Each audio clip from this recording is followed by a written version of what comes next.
It's another Thunder Thursday on News OK Live. I'm Mike Sherman, sports editor of the Oklahoman, joined here by three-quarters of our Thunder coverage team.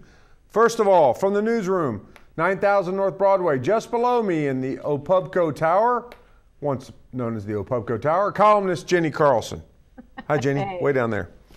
Also in the newsroom, somewhere a little bit away from Jenny so they can not be distracted by each other, columnist Barry Trammell. And from his home somewhere in northwest Oklahoma City, a palatial estate that I have not seen, Thunder beat writer Darnell Mayberry. Unable to join us because he's flying right now to lovely Los Angeles for Game 3 of the Western Conference semifinal between the Thunder and the Los Angeles Clippers is Anthony Slater. Of course, Thunder Thursdays are brought to you by our good friends at Wheeler Chevrolet. Take that drive down I-40, save yourself some time and money. Guys, we're talking about Game 2, Western Conference semifinals. The Oklahoma City Thunder's impressive, demonstrative victory over the Clippers. And the question before the group to start off with, will the point guard battle decide this series? Darnell. I think you could say that. It's safe to say that. I mean, these are probably the best 2-point guards in the basketball right now. And you saw Chris Paul really control the game in Game 1, scoring the ball, getting his teammates involved. And then obviously Russell Westbrook dominated the game last night. So I think as they go, their teams go. Barry, the way they dominated was very different. Of course, Chris Paul had the ball on the string in Game 1, and the string connected with the net. 8 and 9 three-pointers during a stretch. It just looked like he could not miss. Last night, Westbrook's domination was more physical, more energetic. Do you see it just coming down to whichever of those two plays best, that team will win? Well, it certainly gives whichever team that is, it gives them a big heads up. Now, there are other ways to make up for it, but clearly, particularly if Westbrook outplays Chris Paul, to me, it's almost certain that the Thunder wins because you know Durant's going to have a good night. The Clippers have no response for Durant at all. So if Westbrook's outplaying Paul, and then you've got Durant, the Clippers are going to have to make up a lot of ground elsewhere, and that's going to be very difficult. Jenny, how much stock do you put in what happened on the very first Clipper possession in which Russell Westbrook, in one of the strangest plays I've seen in a very long time, drew a foul on Chris Paul, luring him into a foul of the official? We talk a lot about how cagey Chris Paul was and is. That's a pretty cagey move by Russ. Yeah, I don't know how much of it was planned and how much of it was dumb luck. He comes up with the steal out on the perimeter, and the official was just in his position to make the call, and they both kind of ran into the official. I can't remember who it was, but yeah, the whistle came. The foul was called on Paul, and frankly, I'm not sure there was a foul, or I'm not sure it could have been on either guy, but clearly you get that foul on Paul. About 5 minutes later, you get a second one. He goes to the bench, and Darren Collison has to come in and play a lot of minutes. And it really allowed Russell Westbrook to continue what he was doing and even get on more of a roll because Darren Collison's just not able physically to keep up with what Russell Westbrook has size-wise, speed-wise, strength-wise. And, you know, when he got on a roll, he was able to then carry that over once Chris Paul came back in, sort of like we saw Chris Paul get on a roll in Game 1. And then even when the Thunder was playing pretty strong defense on him, he just felt so good he kept hitting those shots. So I think it was very similar in the way that confidence carried over from the early going. And, yeah, I mean, but, yeah, that wasn't – it happened right in front of us, that foul called on Paul in the first couple of seconds of the game, and ended up being a huge series of events to get Chris Paul on the bench. Guys, the display by Westbrook, of course, after Paul went to the bench, was an eruption on his former UCLA teammate, Darren Collison. I just throw it out to the group. Do the Clippers have Ben Howland to blame for what happened last night?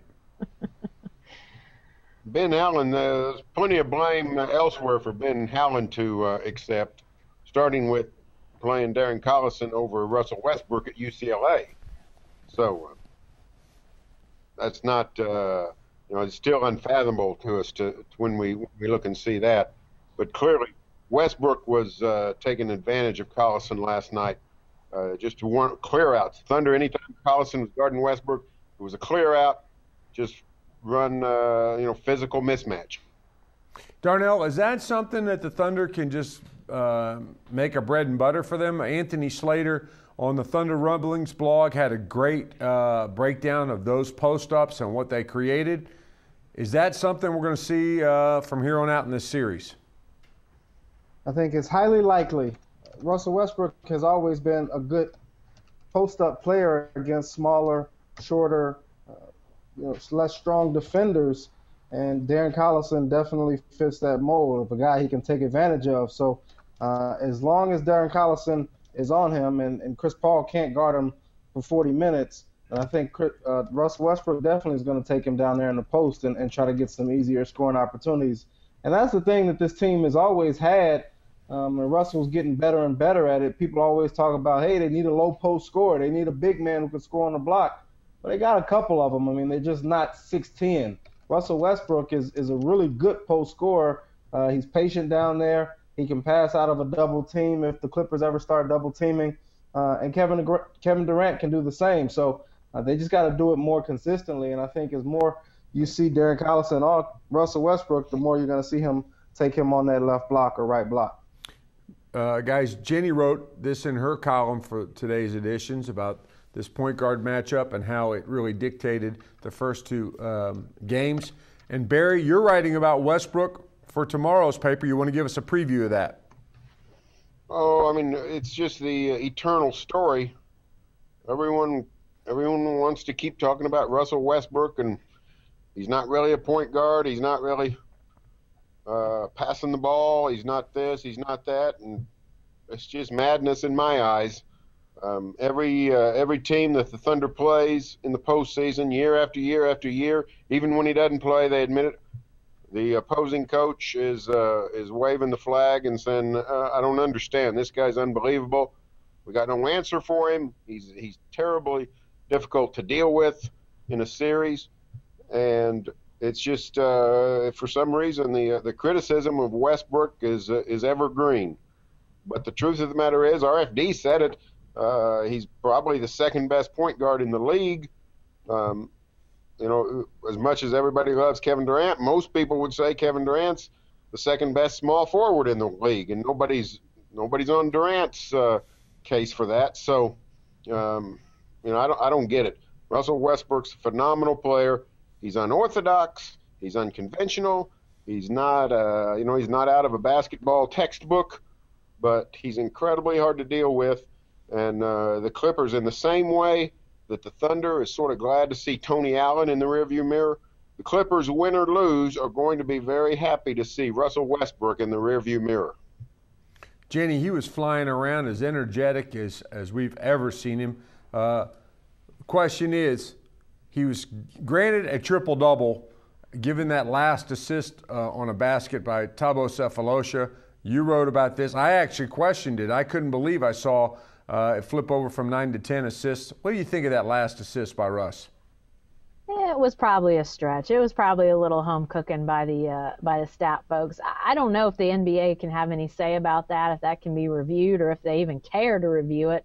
They would probably look at it and say, it's probably not an assist. But, I mean, even let's say he doesn't have that assist. Let's say it's, 31, 12 and 9 or whatever it was. I've slept, although a little since then. I forget what those numbers exactly were. But still, I mean, it was a great night by him. And I thought defensively, we talked earlier about that first possession of the game. He comes up with a steal that forces Paul into the official, that causes the foul. I mean, that was really a sign of things to come defensively. As good as he was offensively, I thought defensively he stepped it up. And really, that was the thing in game one that I felt like was most lacking in his game, was the fact that, losing Paul a little bit allowed him to get some of those open looks early that allowed him to really get going. So, yeah, when he's locked in, I mean, athletically, there's not a lot of people that can do anything with him. They can't stay with him. They can't guard him. They can't contain him. Can you back up far enough off of him to keep him from driving? then does he pull up? I mean, he is an atrociously tough matchup for people. It's just got to be nightmarish for teams out there. But I mean, yeah, I don't know if that was an assist, but even if it wasn't, that's still one heck of a night by Russell Westbrook. Darnell, let's look ahead to Game 3. Of course, the Thunder had some substantial Game 2 adjustments. What adjustments do you expect to see first out of the Clippers in Game 3 in Los Angeles tomorrow night? Well, the thing about the Clippers is, and we talked about this coming into the series, they have no answer for Russell Westbrook and Kevin Durant. So there's not much you can do to adjust on those guys. If Russell Westbrook does try to take Chris Paul and Derek Collison in the post again in Game 3, you might see the Clippers send a quick double, try to get it out of his hands, trap a little bit more in the pick and roll to try to get those guys to give up the ball.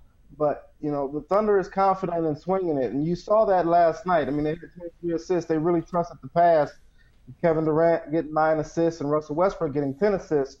So those guys are more than comfortable and confident in their teammates to make the right play if they have to give up the ball. But I think the Clippers are going to try to get the ball out of their hands a lot more. The Thunder just needs to bring that same effort. I don't think they need to change much. People want Thabo Sefolosha out of the starting lineup. I think that's sort of idiotic. Caron Butler has been awful this series, and you don't want him chasing around J.J. Redick in the starting lineup. So I think the Thunder just needs to continue to play hard like they did in Game 2. Barry, Darnell referred to J.J. Redick, and he got off to a hot start in Game 2. In fact, it looked like through 5 quarters of this series that the Thunder was really going to have a difficult time defending the three. The Clippers, as we observed last night when we were sort of talking after the game, Doc Rivers gets guys open for shots. They run a pretty good offense. What adjustments do you think will be made by either team, and specifically maybe even the Thunder on defense?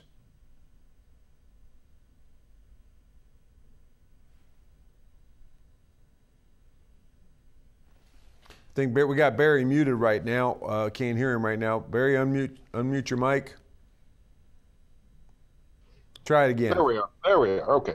I think the Thunder will continue to do some switching. You know, the Thunder wasn't scared to switch at times last night. Caron Butler would switch onto Chris Paul, which is not what you want, but the Thunder was committed to not letting going over or under screens and at times, so that the three-pointer wouldn't be an option. But I think they'll just continue to try to keep fresh bodies on those guys. The one thing the Thunder hasn't done yet is they've got the secret weapon of putting Sefolosha for a stretch on Chris Paul. I think historically he's bothered CP3 at times. When you do that, though, you've got issues with chasing around Jamal Crawford and J.J. Redick. So I think the Clippers are going to be able to get some three-pointers, and they made a ton of them. Game 1, not so many Game 2. But this is probably going to be a series where you're going to have to outscore the opposition to win. I don't think the Thunder is going to beat the Clippers 94-89 or vice versa.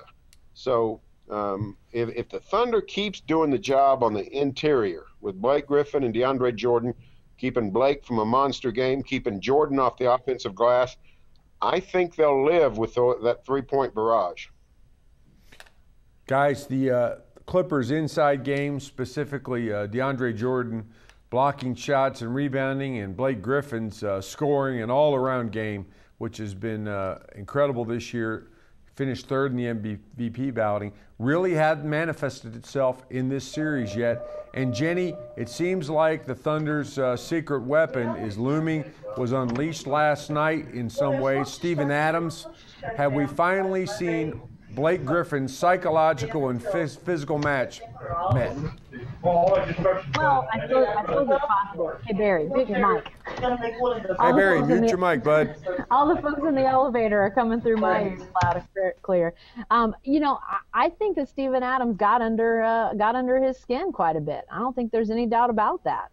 I think because of just that ability to sort of take hits and not have any reaction, although I think maybe Steven Adams is playing a little bit with Blake Griffin as well. I think Darnell's writing for tomorrow about Griffin and some of the stuff that he does, and clearly it looks to me like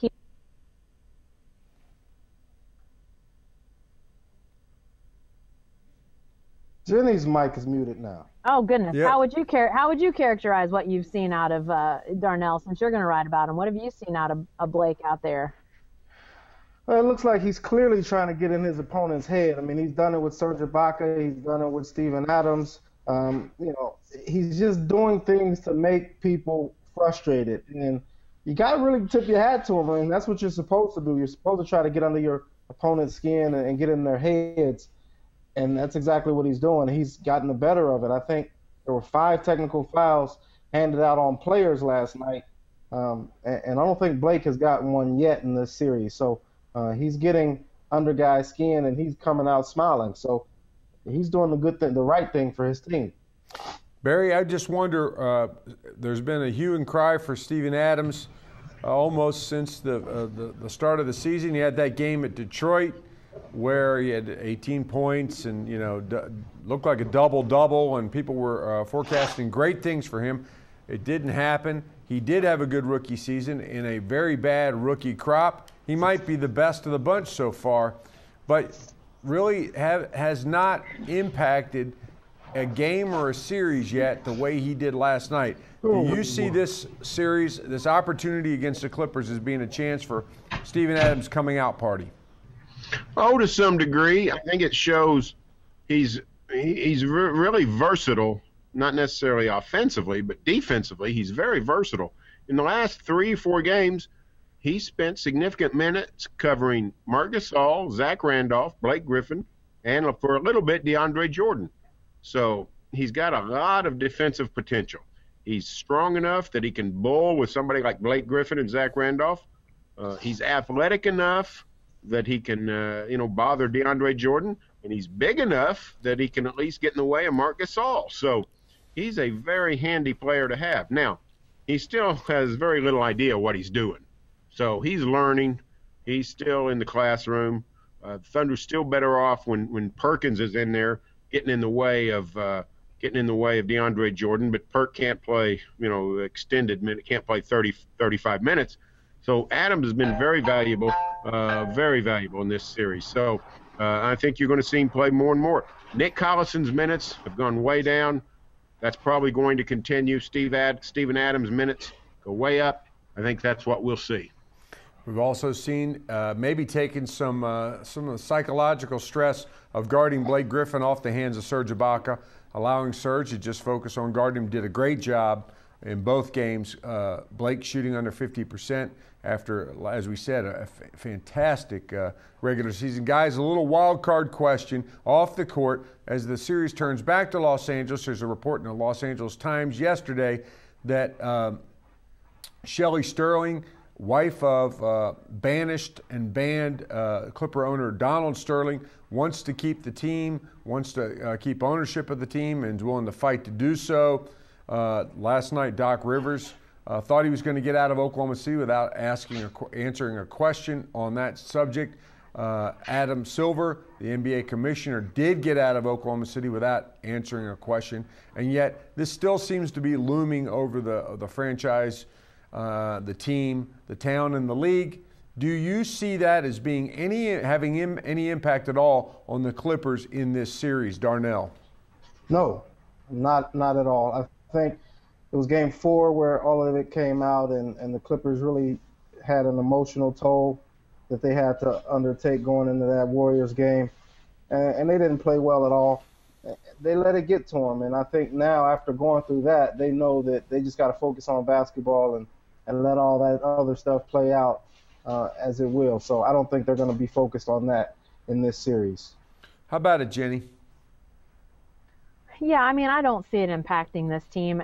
If what happened during the last series didn't impact them to the point of losing, I can't imagine that this isn't any bigger than the revelation of Donald Sterling's comments and the banishment. I mean, all of that was happening in the first round. So, I think this is interesting and significant news, but I can't imagine for this team that it's anything that's any worse than what happened in the first round. Now, for the Clippers long term, if I'm a player or I'm a coach, I think that I'm ready to cut the cord and do something new because, she's Donald Sterling's wife, but they've been estranged for years. Donald Sterling openly having girlfriends, bringing them to games. You know, I mean, I'm not sure her judgment is all that great if that's how she operates. So, you know, I don't know much about her, but just from an outsider's perspective, it seems a little sketchy to me. And I would say that this is a franchise that needs a new start. And that would be the one thing I would think that if you're a player or a coach that you're thinking right now. But as far as distractions, I just don't see it. Barry, I heard on a podcast on ESPN that Doc Rivers in the last couple of weeks has been running this organization from soup to nuts, making decisions about advertising and marketing and taking care of sponsors and coaching the team. Can he keep it up? Well, I suppose he can. I don't know that that's a great decision by the Clippers. I don't know what Doc Rivers knows about advertising or marketing. But if he's doing that, it's good for the Thunder, because you know, every second he spends doing that is less he spends on trying to figure out how to get Blake Griffin loose and JJ Redick some more open shots. So you know, if I'm the Thunder, I'd say here, go about the business, Doc. We'll support you every way we can. I think, frankly, I think the whole thing is a little bit over the top in terms of the consternation by the Clippers. Virtually all these guys, including Doc Rivers, signed on with Donald Sterling, and everyone knew what kind of person he was. Even out here on the plains of Oklahoma, we knew. And now to act all self-righteous over this latest stuff, I think it's a little hypocritical. I don't really want to hear anything about Shelley Sterling's effect on the Clippers. You know, you sign up with a kook, you get what you pay for. Okay, guys, so last question. As you head out to Los Angeles, it's a longer stay because of the 2 games out there. The coverage team, of course, will be Barry, Darnell, Anthony Slater, photographer Nate Billings, and our videographer Damon Fontenot. Just a little bit. You guys have been out there. It seems like every other year we take a Los Angeles trip out there for the playoffs. The first year, of course, 2010. That was that first round series against the Lakers. 2 more years later, the year they went to the finals, they had another series against the Lakers. This time, it's the Clippers. Tell me an L.A. story, Barry. My favorite L.A. story is me and RFD are here. I think it was year 1, because it was just the 2 of us. We go out to dinner at some small, quaint Beverly Hills Italian joint, and we're sitting there, and at the bar is a guy that sort of strikes me as familiar, and RFD looked at him and said, "Hey, well, it does look familiar." And finally I figured out who it was, and we both figured out who it was, but we knew him for different reasons. It was Link from the Mod Squad. Now, unfortunately, RFD had no idea who Link was or what the Mod Squad was, but he knew him from some more recent theatrical production. Purple Rain. Whatever it was. I don't know what it was. I'll What tell was it, you RFD? exactly what it was. I want to talk to Samson. It was Samson from Half Baked. If you haven't seen Half Baked, you're missing out. I assume that's correct. But so that was our Hollywood moment. How about it, Darnell? You got another story? Nah, my LA stories aren't work related. I got to keep those in the closet. Those are my best ones. So I'll just go with what Barry said. That's what he said. Jenny, you haven't been on these trips. You haven't been out to Los Angeles with these guys. Do you have any suggestions for them as they head out to the coast? You know, I do have actually an interesting memory of LA. One of the last times I was there was actually during that first series against the Lakers that the Thunder lost on the on the Paul Gasol tip. Sorry, I got Marc Gasol on the brain after the Memphis series. I was actually in LA for a conference during that game, and I was there with my husband, and we went out to watch the game and have some dinner, and we happened to be in a place where there were a lot of Lakers fans gathered, and there were more and more as the game went on, and obviously an exciting game, and they got more excited, and the tip at the end of the game to secure the series, the place went crazy. People are high-fiving each other, and we're just sitting there, no reaction, just watching the game, and some guy comes over to us and lifts his hand up to try to get a high five from one of us, and my husband looked at him and says, "Sorry, we're from Oklahoma City." And that was that. The guy I think he was fairly stunned to find somebody from Oklahoma City sitting in that bar at that time. We could see the Staples Center from where we were. So that was a little bit of an interesting moment to be there to watch the Lakers fans go crazy on Gasol, folks. Gasol, folks, you stole my closing line. I'll close with saying this. Darnell, I'll have to call you many, many times while you're in Los Angeles so the people around you can hear your Sanford and Son ringtone, one of the all-time greats. Anytime, Mike, anytime. See you guys later. That's all for this edition of Thunder Thursdays on News OK Live, but you can stay with the best coverage team every day at News OK and every morning in the Oklahoman. Remember, Thunder Thursdays are sponsored by our good friends at Wheeler Chevrolet.